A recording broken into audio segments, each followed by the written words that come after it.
কি বন্ধু, চিরস্থায়ী জান্নাত ছেড়ে দিলা, জাহান্নামের জন্য সিদ্ধান্ত নিয়েই নিলা।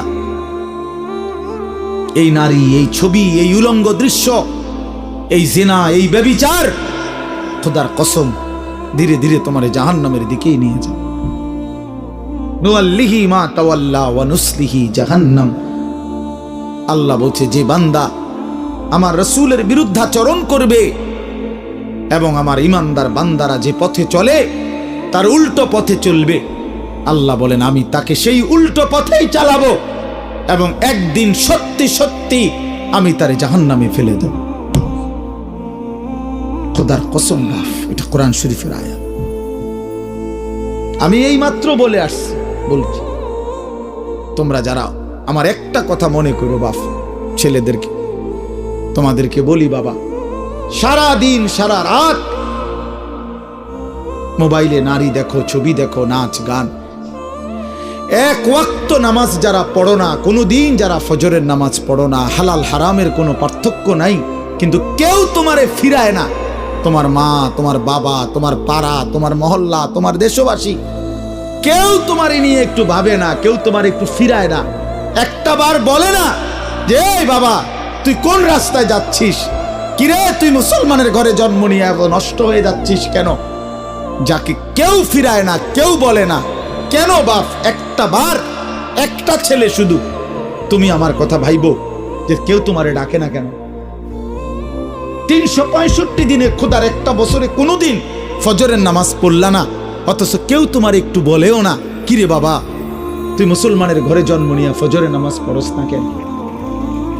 সারাদিন রাত তুমি মোবাইলের মধ্যে নারী নিয়ে, ছবি নিয়ে পড়ে থাকো, কিন্তু আপন মা বাবা, আত্মীয় স্বজন, পাড়া পড়োশি কেউ তোমারে ফিরাইবার জন্য একটু ডাকেও না, বলেও না।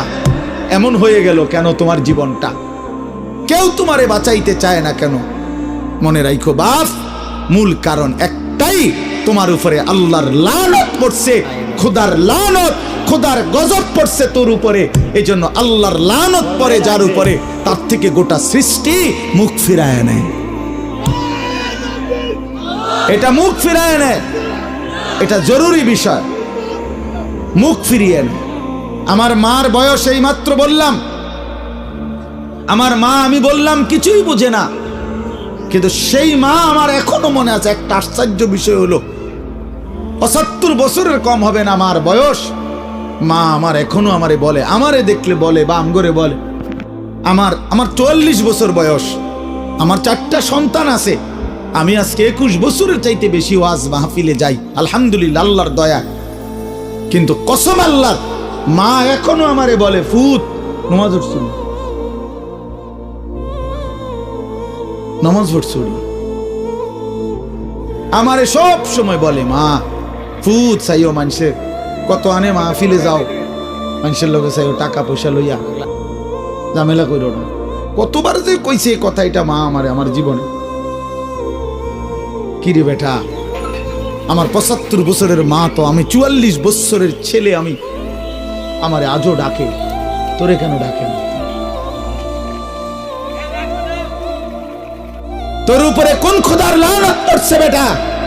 এই জন্য তো অব্যাহত ভাবে চোখের সামনে ছেলেটা চরিত্রহীন হয়ে যাচ্ছে, লম্পট হয়ে যাচ্ছে, এক ওয়াক্ত নামাজ পড়ে না, কেউ তারে ডাকে না। আহা, কেন এমন হয়ে গেল বাপ? তুমি এত বড় বঞ্চিত হইলা কেন বলো ভাইয়া? তুমি মনে করছো তুমি সুখের সাগরে হাবুডুবু খাচ্ছ? না ভাইয়া, তুমি তো ধ্বংসের সাগরে হাবুডুবু খাচ্ছ। তুমি তো ভাবছো তুমি বড় মজায় আছো, তোমার মাথার উপরে কারো ছায়া নাই। আসলে তো তোমার উপরে খোদার লানত, এই জন্য কেউ তোমারে ফিরাইবার চাচ্ছে না। এই জন্য বিবেক থাকলে আমার এই কথা ভাইব, বিবেক থাকলে, বিবেক থাকলে ভাইব। আমি তো ধমক দিলাম, তোমারে কেউ ধমক দেয় না কেন? কেন ধমক দেয় না? তোমারে কেউ ফেরায় না কেন?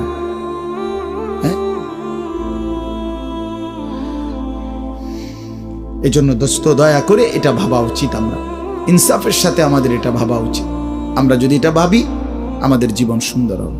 এই কথাটাই আমি শুরু করছিলাম। আল কাইয়িসু মান দানা নাফসাহু, নবীজি বলছেন সে বুদ্ধিমান যে নিজের হিসাব করে। ওয়া আমিলা লিমা বাদাল মাউত, এবং মৃত্যু পরবর্তীর জন্য আমল করে। সেভাবে আমি কে, আমারে কে বানাইলো, আমি আসলাম কোত্থেকে, কেন বানাইলো, আত্ম উপলব্ধি, নিজের বিবেক, নিজের জাগা। আসলে আমি কে, আমি মানুষ না জানোয়ার,